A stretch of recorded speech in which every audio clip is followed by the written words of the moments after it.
with your favorite emoji. Welcome, welcome to another edition. Welcome to Dr. Yuwa Speaks for Change. Yes, thank you, Atinuke. Thank you so much. I would like to welcome everybody to another edition of Dr. Yuwa Speaks for Change. As we all know, this is a platform where bold ideas, inspired actions, and meaningful conversations spark solutions, and every voice contributed to building a better society. But before we get into today's topic, I would like to appreciate each and every one of you that taking your time to join this section. Please kindly share the link on your WhatsApp status, send it to at least 5 people so they can join us and we'll have a great time together. So before we bring in Dr. Yuwa, for those of us who haven't met Dr. Yuwa or you're getting to hear about her for the first time, I would like to read her profile to us. Dr. Osayuwame Aladeshelu is a global speaker, a social impact strategist, system transformation advocate, and executive leadership coach.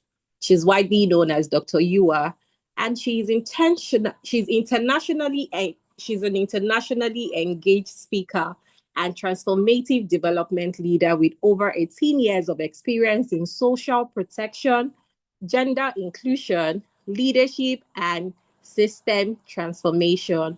She's known for delivering impactful conversation on inclusive leadership, women and youth empowerment, emotional intelligence, social impact governance, and sustainable development across global and national platforms. Dr. Yuwa has spoken and contributed to high-level engagement, including TEDx Adesuwa Speaker 2025. She was the speaker at the 68th United Nations Commission on the Status of Women parallel event in New York.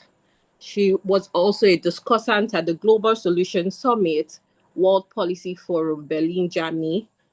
A speaker beyond UDBN and beyond BIU, hosted by Nii Adesanya, and live TV guest at Edo Broadcasting Service discussing women in governance, breaking barriers, and driving change.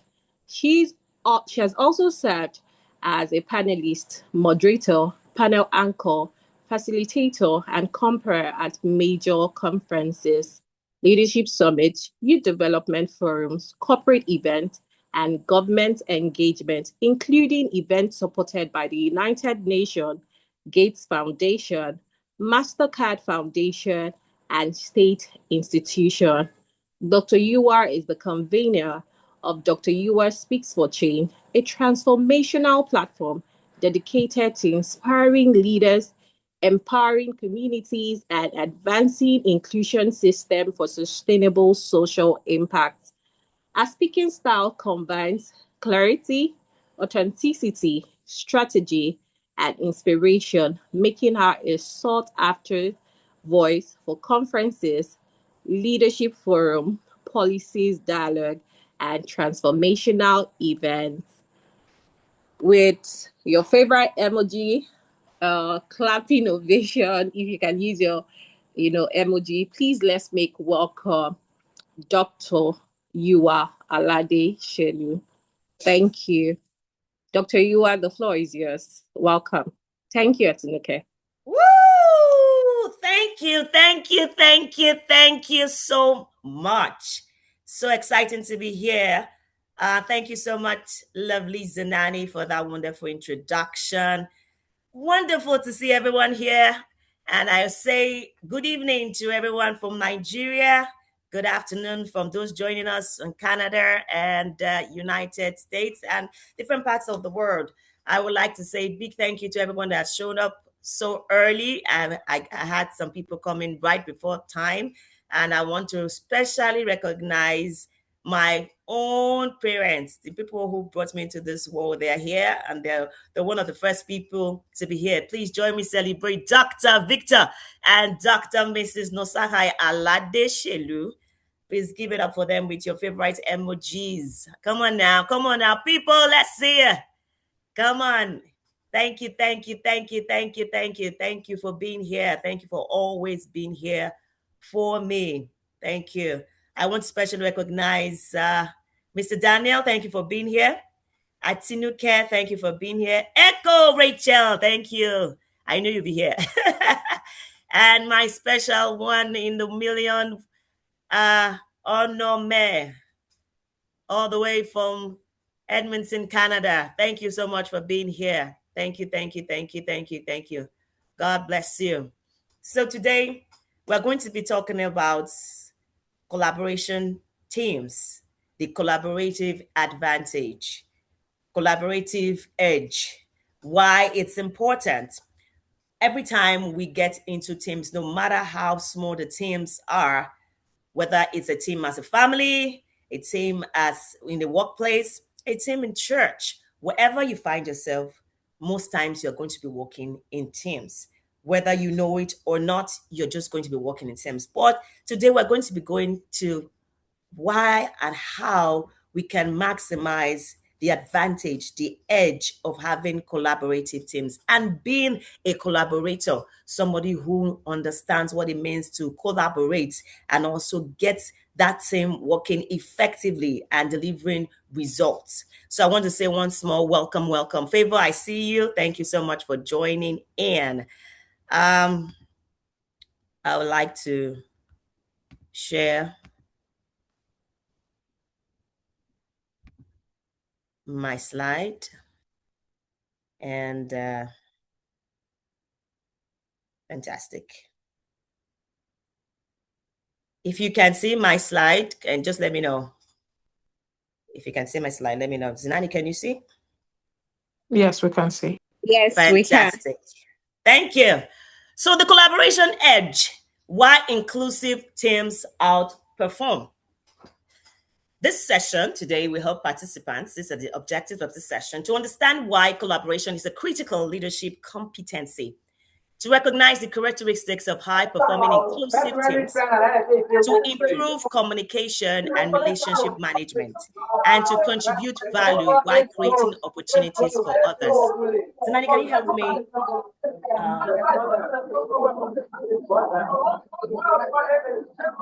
Zinani, can you help me mute that person? Can you help me mute the person? Thank you. Thank you so much. Mr. Wisdom, I see you. Thank you so much for joining in. So the myth of individual success.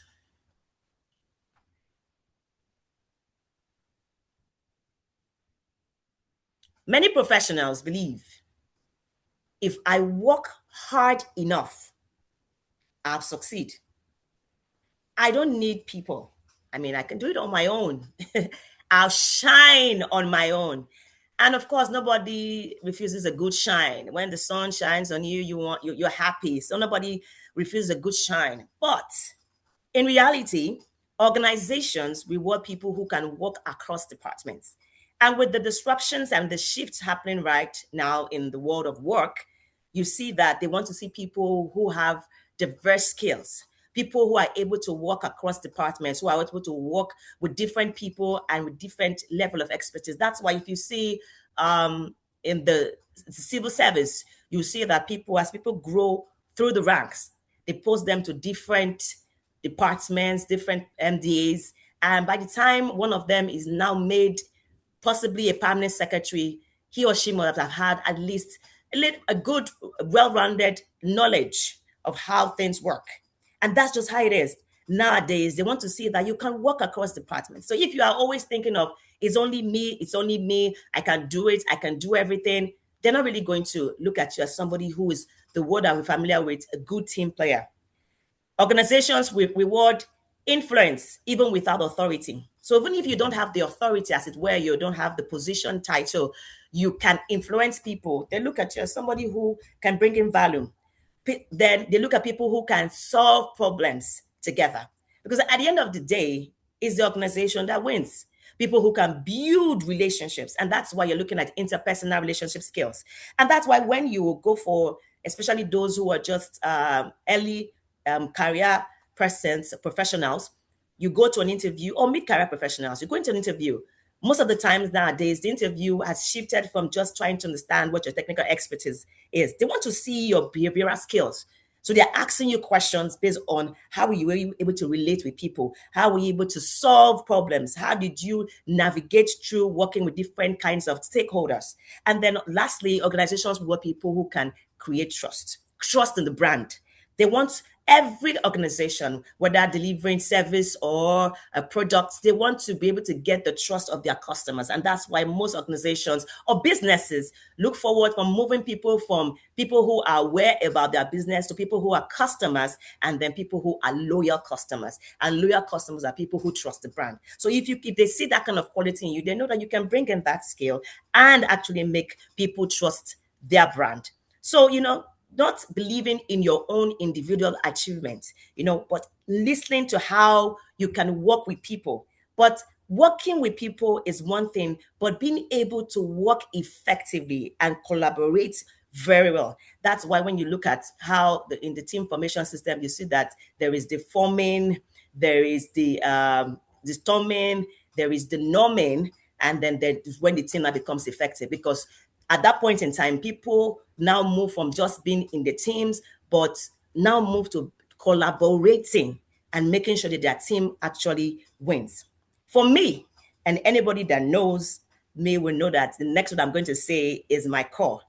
I believe that what actually makes those kind of teams who collaborate effectively to win and have results is because of one word: inclusion. So it's important that when you collaborate, you understand that being inclusive is actually being effective. Talent can get you hired, but collaboration gets you promoted because they see how you have been able to move from working with this team, making sure that that team actually succeeds, whether you're the person that has the title or not. So why do inclusive teams outperform? Number one, diverse perspectives. Inclusive teams solve problems faster because different perspectives reduce blind spots. Different experiences create better solutions. That's why you see teams nowadays in organizations, whether it is private corporations, whether it is development organizations, they're looking at how to make their teams more diverse and inclusive because they understand that when you have people from different experiences, different locations, they are able to come with perspectives that makes the team better. Because if you have varied perspectives, you are able to reach out to more people. You're not going to be one-sided, and your blind spots are going to be reduced. So when you have somebody who is actually thinking about, oh, I think you need to bring in a younger people because the person is young in your team. So the person is able to come up with ideas that will actually reach out to people who are younger than just having people in a particular age range or age group in that team, And then looking at if you have a team where there's a person with a disability in that team, that person is also able to tell you about, I think this project may be better if you tweak it a little bit so that there's access for persons with disabilities. So when you have diverse perspectives, the people in the teams are able to see that this is missing, that is missing, instead of it just being your own way of thinking, the normal way of thinking, and you're not able to see through or reach. Just like when you write, for example, a manuscript, and you think it's all beautiful, everything is good, it goes well. You read through it, and it seems like it's aligning. But when you give it to one or two other persons to read through for you, what happens? They begin to tell you that, oh, you missed a full stop there. Oh, you needed to add this word. Oh, this word was missing. Meanwhile, when you were reading it, you actually read that word because it was your own mind that was reading it. But when you have different perspectives, you begin to see some of the loopholes and things that you didn't think about to include. And that's why when teams are inclusive, they outperform. They see in varied areas that others may not see. Second, better communication. Inclusive teams communicate openly. And when you're talking about inclusion, and having inclusive teams is not just about you being the head of the team, only because you are the most intelligent, you are an expert, and then your voice is the one that is heard. No, when you are having an inclusive team, it means that every voice matters. Every voice matters. Every opinion matters, whether we're going to use it at the end of the day or not.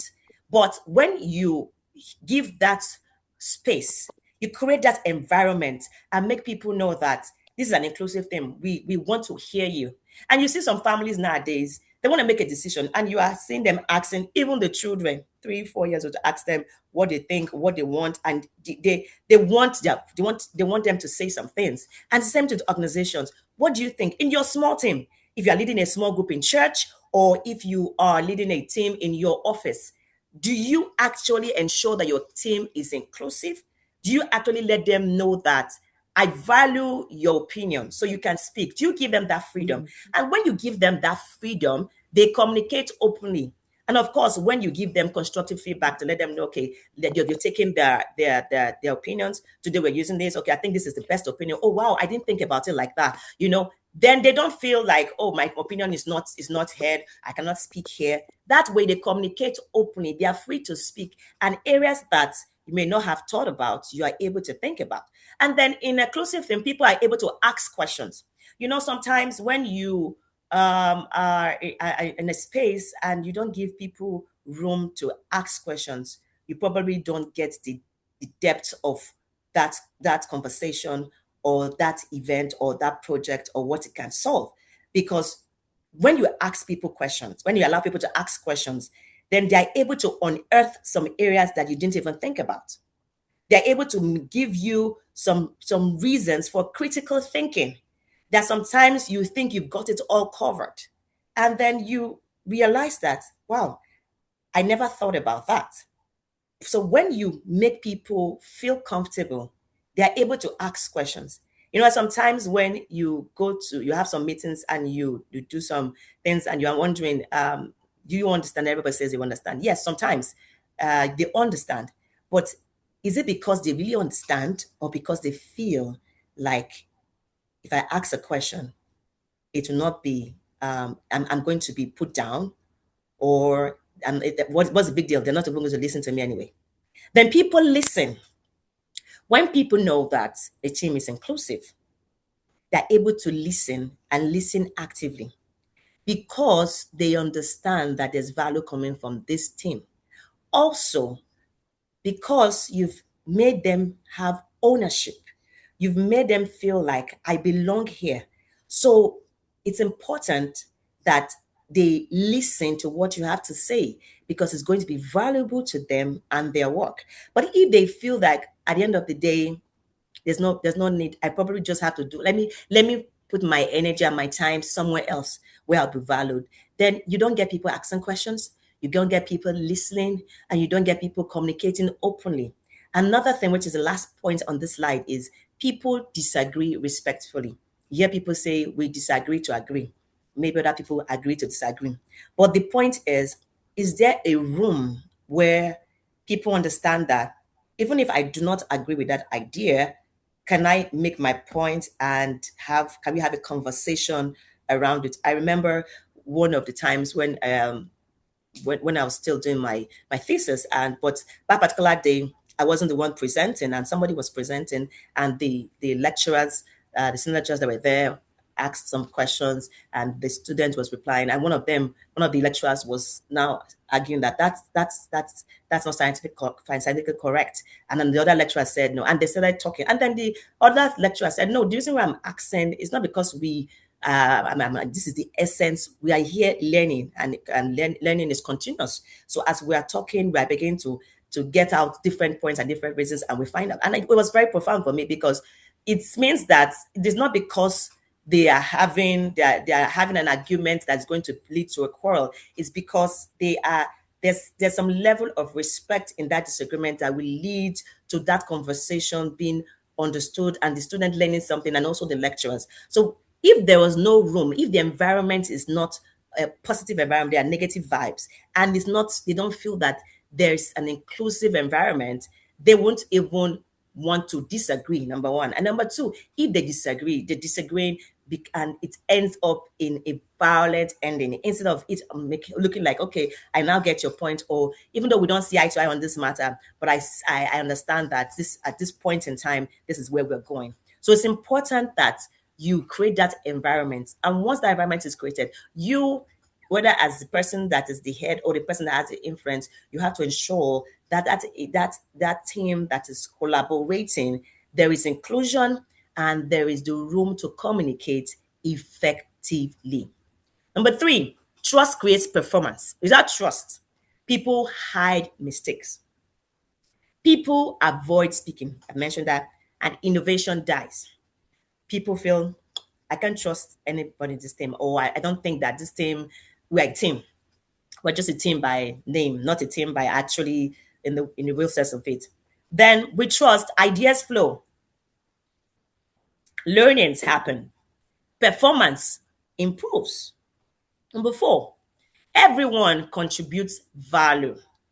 I've been talking about value, value, value. Because when members of an inclusive team understand that this team, I'm in it, I'm part of it, I own it, I'm valuable, and I bring value, and it is also valuable to me, then you see that every person brings knowledge, every person brings experience, and every person brings value. Imagine a team that has experts in different areas trying to run a project, and they bring in their experience, they bring in the knowledge, they bring in the value, compared with another thing that is not collaborative. One person is the one that is just saying everything and just saying it's my way or the highway. And probably in the team, we don't have people from diverse perspectives. We have people from only one line of sight. At the end of the day, the areas that the other people will have been able to cover, this other team, let's say team B, will not be able to cover. Yes, they may achieve some level of result, but to what extent? So it's important that you recognize that every voice can improve the outcome. Key quantitative findings on performance and productivity. Collaborative teams generally improve productivity, innovation, performance, and related outcomes based on multiple large-scale studies, meta-analysis, and organizational research. What I'm just saying, in essence, is that there's research on collaborative teams. I4CP Research 2024 global survey of greater than 1,400 organizations. Teams could increase productivity by an average of 39%. 39% through improved collaboration.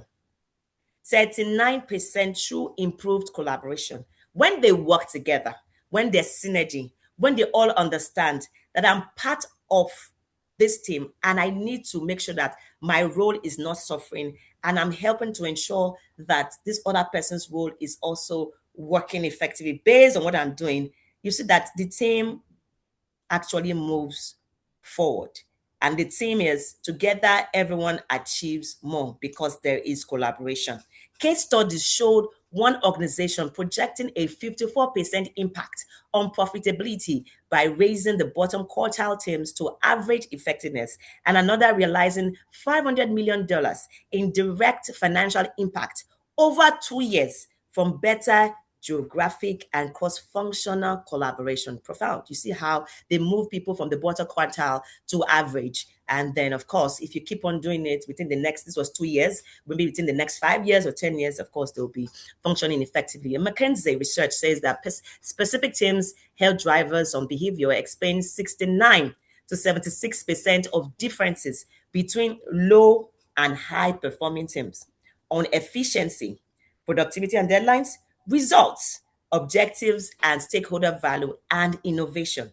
So they did it, low teams, high performing teams, and they saw that 4 drivers had the greatest impact. Trust. Remember, we talked about trust. Communication. We've talked about communication. Innovative thinking. We've talked about that. And decision making. When you collaborate and you work together in teams together, there's trust, there's collaboration, different diverse perspectives, innovative thinking, coming up with different things. Of course, better decisions will be made for the teams. And if you're working in an organization, the general outcome for the organization. I'll move to a model that I've called the core model for collaboration. Communicate. C. O. Own responsibility. R. Respect differences. E. Elevate others. So C. Communication. Communicate clearly what you want the team to achieve. So that's why in organizations we talk about setting objectives, smart objectives, because we want it to be clear. So you need to also communicate clearly. What is the goal? Where are we going to? How do we achieve it? Who does what? And that's when you are doing a results-based a framework. You're going to be talking about the 5 W's and the 1 H. What, who, when, why, where, and how. Once you are able to communicate that clearly, you leave no room for error.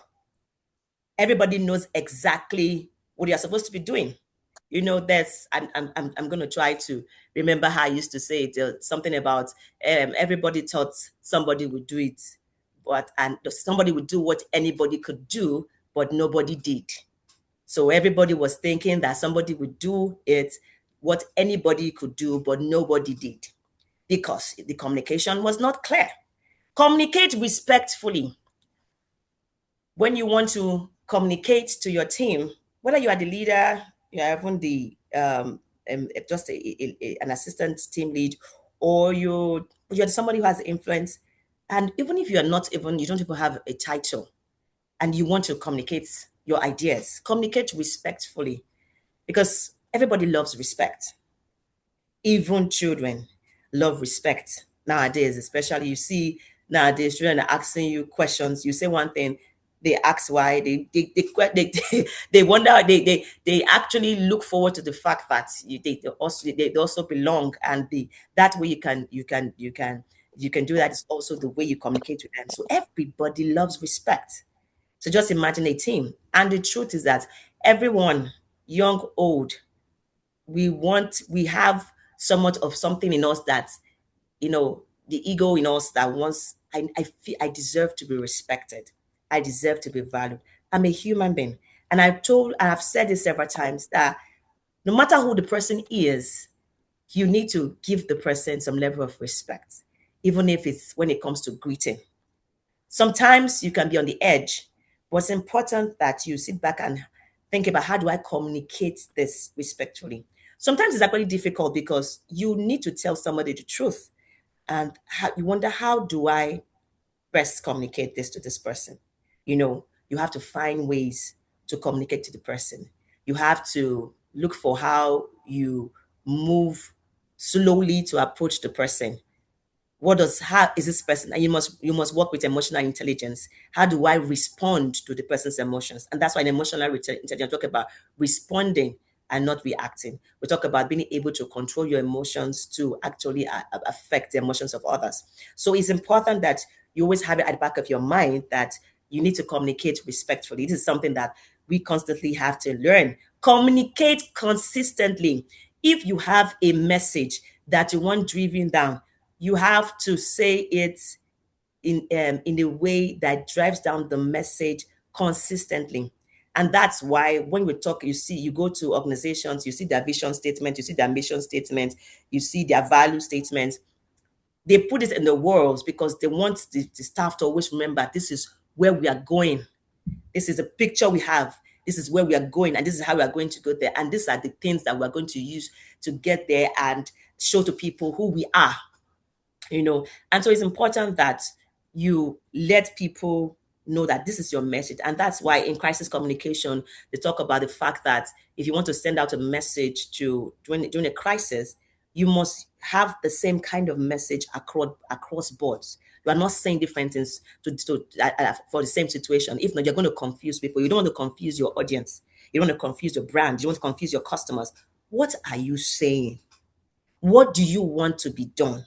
You want the red bag to be put on the cupboard. Say it clearly and say it consistently.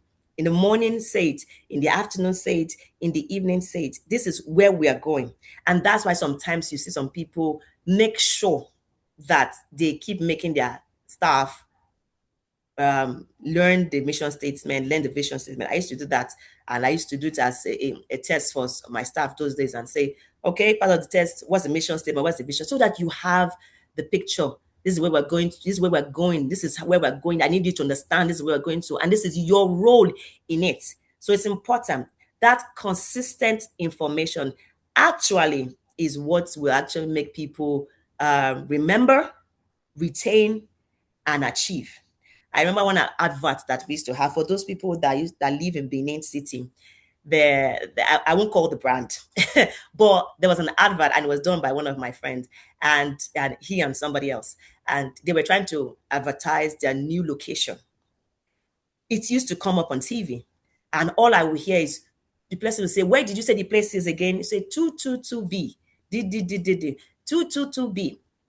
And he emphasized it. And then one day somebody was trying to get to the place, and I remembered, and this person said, where's I remembered, because I'd heard that thing, and the person consistently said it in that advert.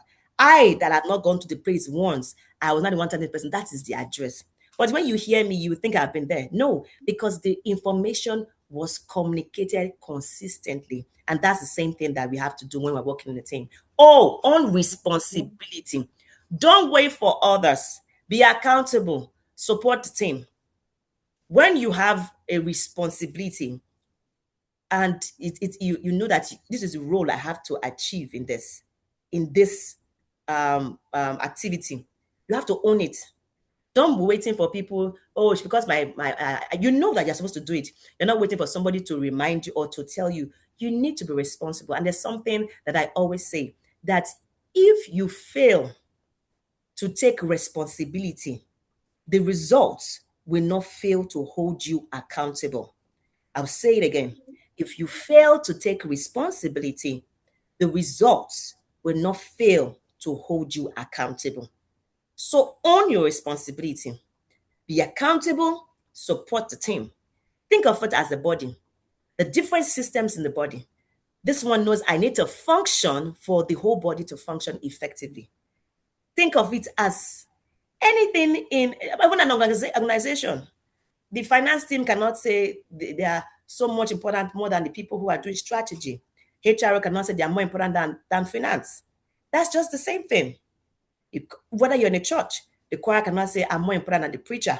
The preacher cannot say I'm more important than the usher, because everybody makes the organization look organized. Pun intended. R, respect differences. I've talked about that before, but just for emphasis, I just reiterate. Different personalities, different cultures, different working styles. Respect creates belonging. And there's something we call inclusive acculturation.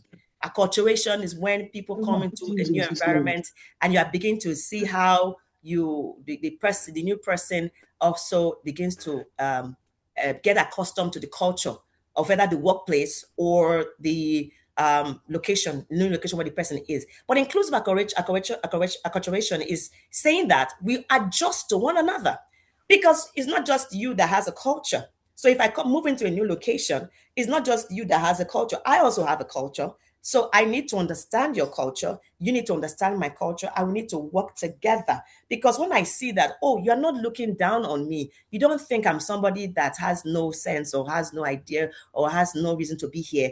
I now begin to bring my best out. And for those people who watch the Avengers, I mean, my family, we're an Avengers family. My father used to he used to give us all the cartoons. So we had comics, we used to watch all the cartoons. And so when the movies came out, for an Avenger family, you see that if you watch till the last, I think it was the last film, the last part of the Avengers, you see that everybody came together and made sure that they won that fight. Because everybody, they had their own unique things and they felt part of a team. And Captain America was not the captain of everybody, even those who were their own bosses. Everybody was a superpower, but everybody worked together because they felt we belong, we're together in this team, and it must work. So different cultures, different working styles, but how do we ensure that we're able to use your differences to make sure that it forms the whole? So like a jigsaw. So your area of expertise is needed in this place. I need you here. You're a tech person. I need you here. You are the HRO person. I need you here. You're the communications person. So how do we work together to make it work? And E, elevate others, share knowledge, celebrate others, mentor someone, create opportunities. And that's what we do at Dr. Yuwa Speaks for Change. We share knowledge, we share it. And that's why we're here. And I so appreciate you for being here. So share knowledge, celebrate others, mentor someone, create opportunities. When you share knowledge, it doesn't make you less. It actually makes you more, because you give out and you have reproduced yourself somewhere else. And when you give out, you also want to have you have a sense of fulfillment, and you also have the sense of wanting to learn more.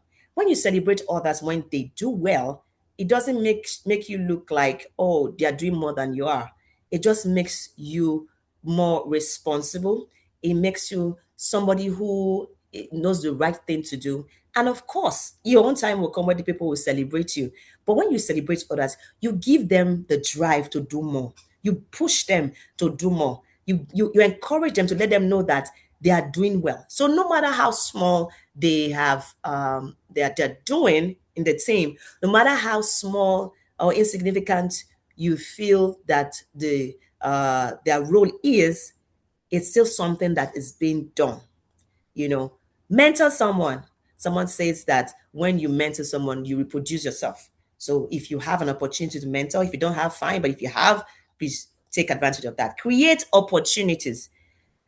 I love creating opportunities for people. So even if the opportunities don't seem obvious, you can create an opportunity for somebody, because somebody may just be waiting for a next picture, and you may just be that person. So create an opportunity. For example, you are going to make a presentation. You're very good at making presentations.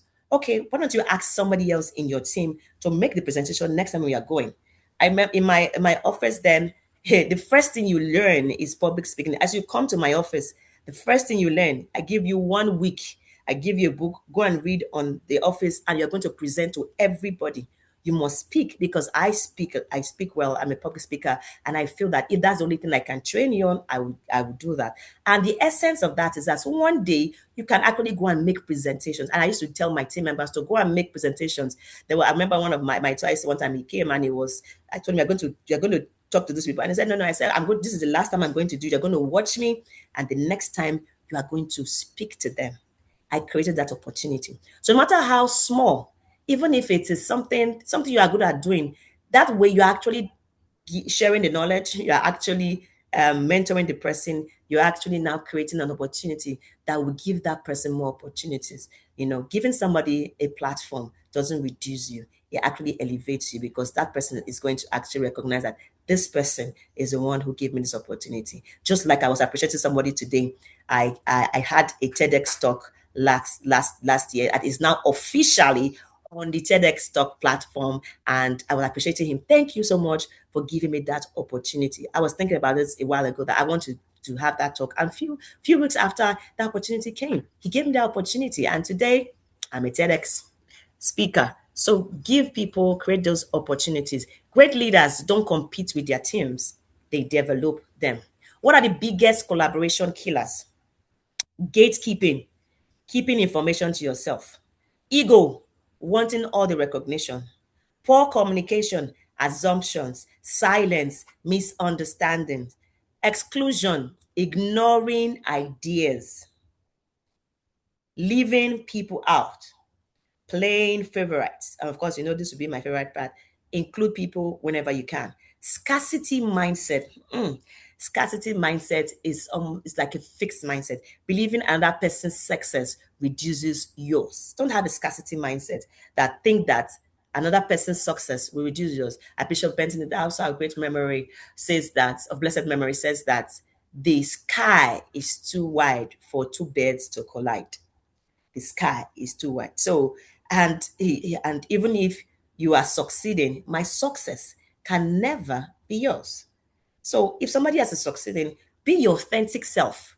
What makes you unique? What makes you you?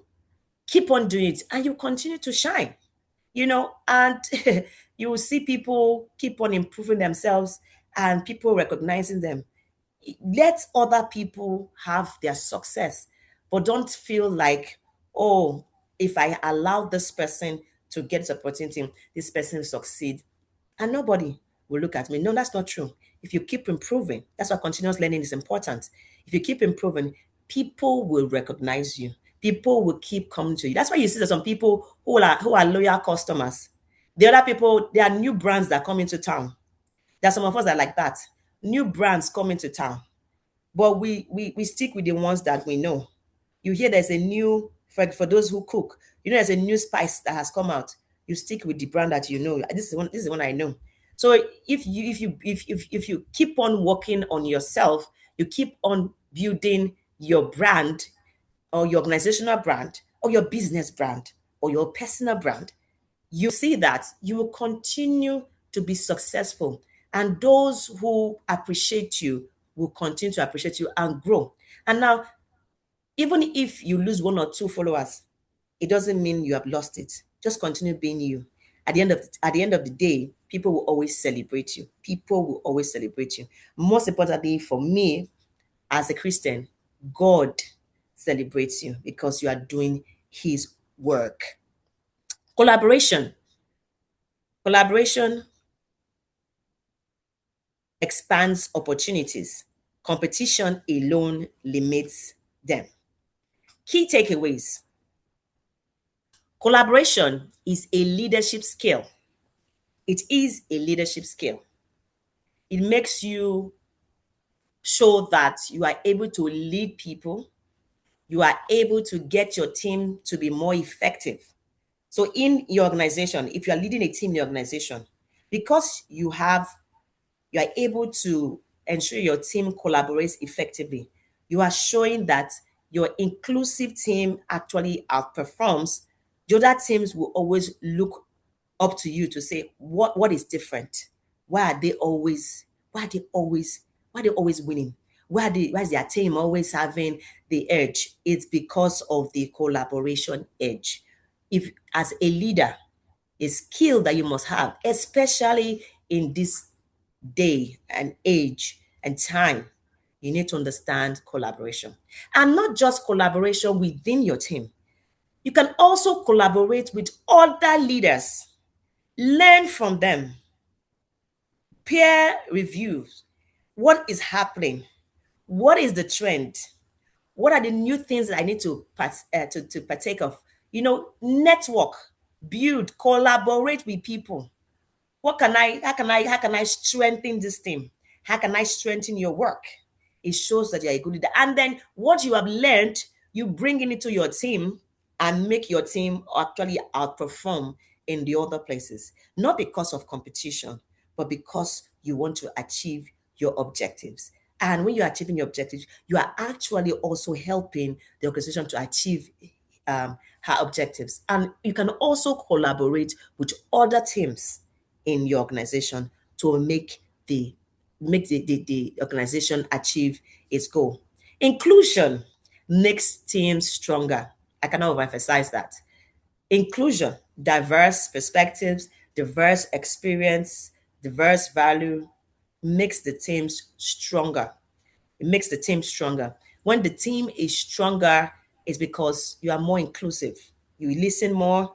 You every voice matters. People are able to participate. You don't always say only you just be doing this, but everybody has shared responsibility and they'll come together. You do the review. You ask what do you think? How are we working together? How is this team performing? There's no way that team will not be strong.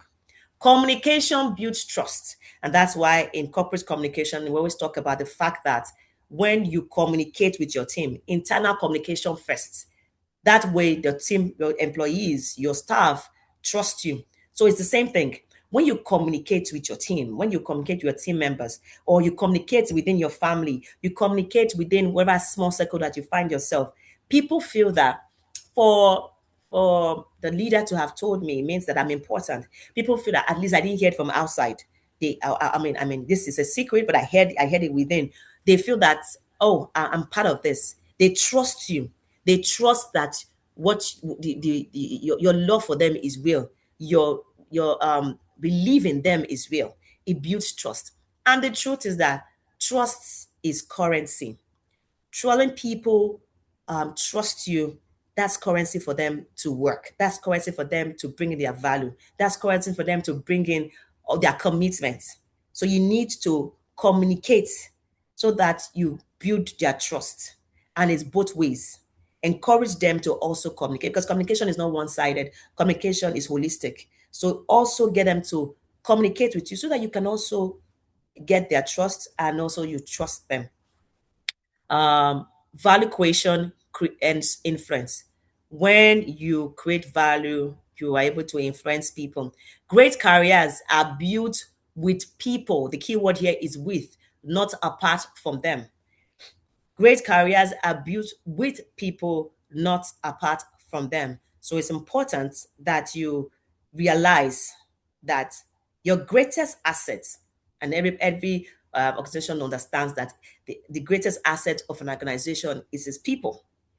If an organization has people, doesn't value the people, has the best equipment, has the best IT infrastructure, has the best financial tools, and then it feels like, I don't care about you people, I have what it takes, I've invested in this infrastructure. Just imagine when everybody on the team leaves. Who will operate the infrastructure? Who will operate the tools? Who will communicate effectively? Even if it's an AI tool, it is the prompts that a human being gives to the AI that is going to reproduce. And like they will say those days in computer learning, GIGO, garbage in, garbage out. It's what you feed it that it brings out. So if you do not value them and they leave, imagine when you have a team with no people but equipment. So it's important that you understand that you are building this team with people, not apart from them. Collaboration is where personal excellence meets collective impact. So I'm good in what I do. I'm an expert and I'm working in a team. But together, everyone achieves more. So if together I come in with my personal excellence, you come with yours, and we're able to rub heads together. We're able to put minds together. We're able to see this through.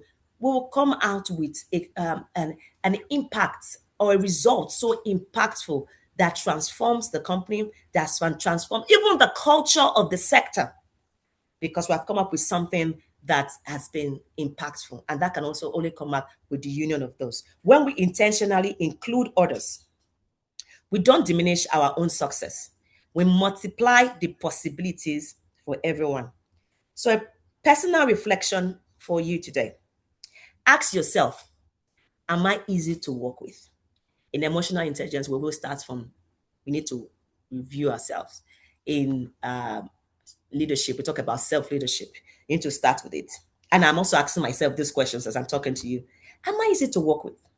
Because if you're probably not easy to work, maybe that's why people are not collaborating with you very well. Do I actively include others?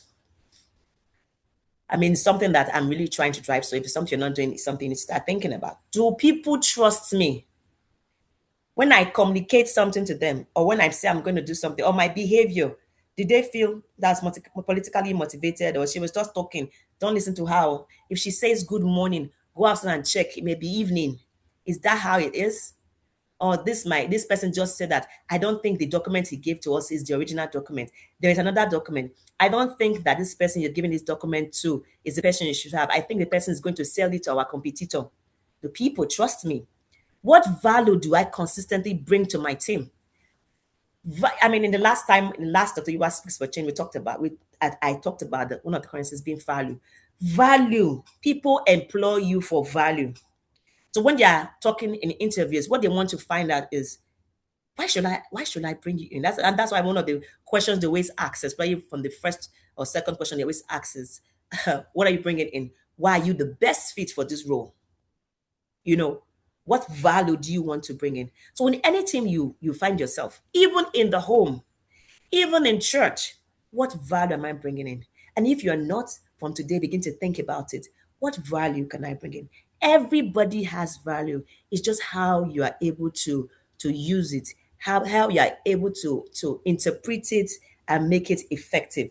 There is nobody that is put on earth that doesn't have value, good or bad. But my importance is that you make sure your value is good. I said bad because God says, the Bible says that God made even the evil one for the evil day.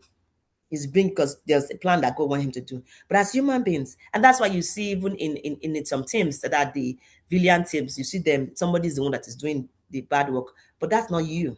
We're talking about positive value here. What positive value? You think that, oh, I don't have anything. Think again. There is something in you. There is something that God has deposited in you. You've been learning some things a long time. You may think that, oh, it is, and just to drop in a little joke. My father made everybody in my house to learn additional skills. So all of us can bake, but everybody has an additional skill. And I learned how to sew. When I was an apprentice, I made some mistakes, and I always had to loosen the stitches. I became so good at loosening that my teachers, when they've made a mistake, they give it to me to loosen. So they know that to get clean work in loosening, give it to her. Yeah, I mean, just to tell you that even as an apprentice, they figured out, okay, this girl is good in losing. I had a value at that point in time before I started. They said, no, that's what I could do. So you may think that, oh, I'm not important. You may just have a skill of being able to clean up a place very well. That's value. After everybody leaves, the place is disorganized, you are able to organize the place. You are able to bring in the ideas. You're able to compile the ideas. You are able to interpret it. You are able to say, okay, how does this now tie to the younger generation? Value.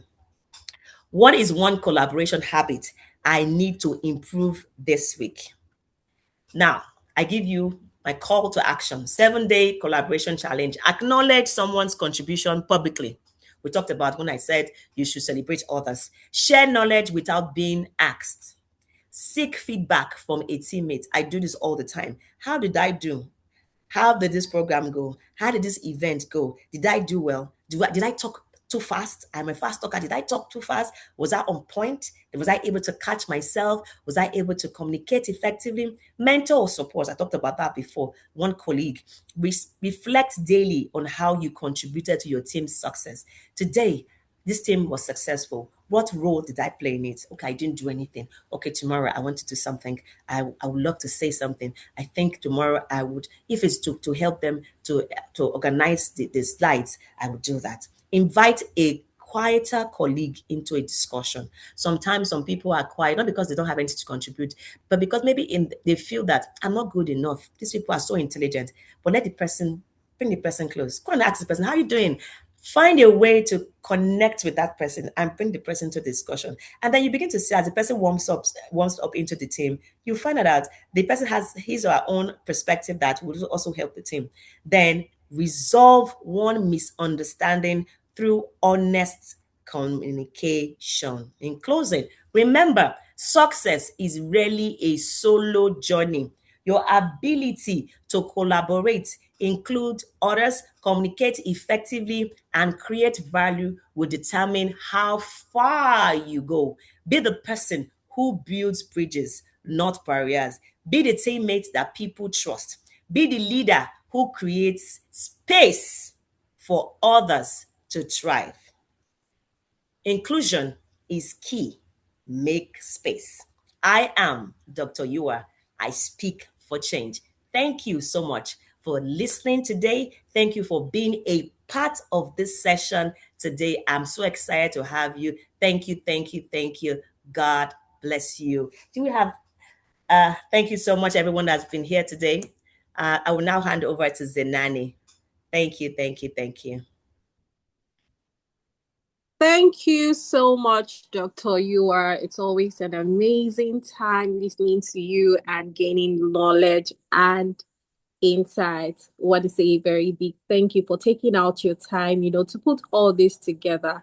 And it brings in so much value to me. And I'm sure everyone that has joined so far can attest that this is one conversation that we need to have. By the way, I want to also appreciate Dr. Yuwa. she's a mentor to me. She's somebody I look up to, and she has always helped me in my career. Every conversation with Dr. Yuwa, leaves you wanting more. And one of the things that, stuck out during this conversation is you being a biggest collaborator. You have to stop keeping, you don't have to keep information to yourself. You don't have to gatekeep. You have to do away with ego, poor communication, learn how to communicate rightly, and, ignoring ideas, exclusion. That's not the character of a good collaboration. And I would like to say that for everything she has taught here today, she possesses all the good qualities. She's a good collaborator. She's a big collaborator.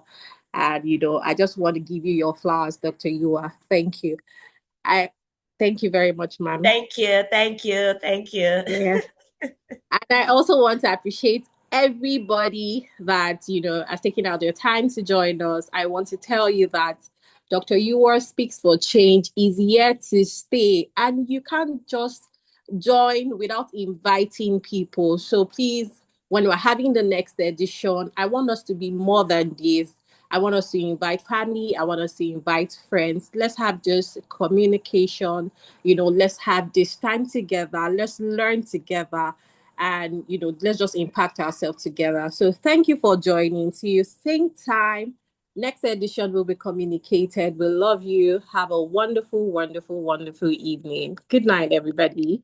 Thank you, thank you. And before everybody leaves, I'd like to just appreciate everybody as I've seen. I've appreciated some people before. I'll do it again. I want to say big thank you to my parents. They've been here from the beginning. Dr. Victor and Dr. Mrs. Nosaka Yaladesh. Love you, love you. Thank you for being here.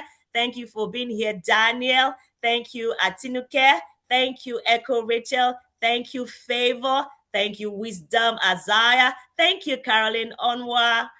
Thank you, Samuel Essien. Thank you, Osama Ehato. Thank you, Uyosa Ugyagbe. Thank you, Elijah Jenna Kumo.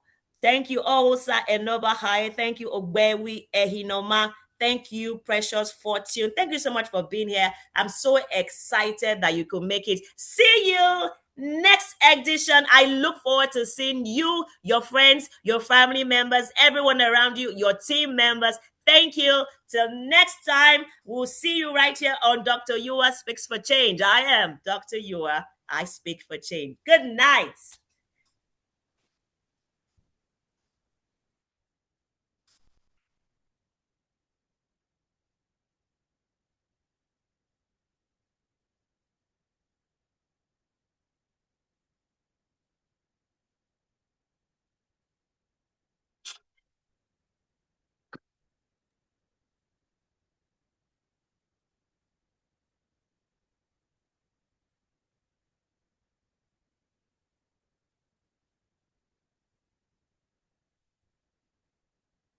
Thank you, Rachel.